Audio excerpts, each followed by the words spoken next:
সকল ধর্মপ্রাণ মুসলিমরা বলছে ফেরাউন নমরুদদের চূর্ণ বিচূর্ণ করে দিন আল্লাহ। যেদিকে ইরান একাই যুদ্ধ লড়ে যাচ্ছে, সেখানে ইউএস এর সাথে সঙ্গ দিচ্ছে ইসরায়েল, সৌদি আরব, বাহরাইন, কাতার সহ অনেক মুসলিম রাষ্ট্রের লিডাররা।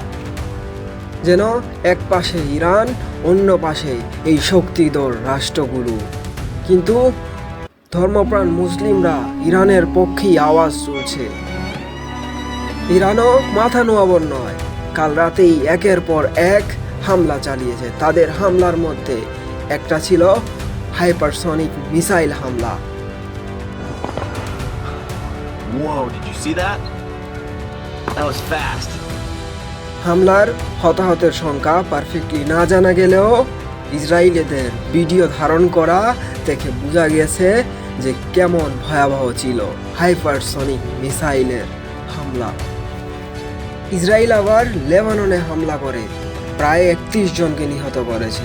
ভাবা যায় যে নমরুদরা একাই খামিনি সহ তার পুরো পরিবারকে হত্যা করে এবং ছোট ছোট স্কুলের বাচ্চাদের হত্যা করে, যার সংখ্যাটা 3 শতাধিক প্রায়।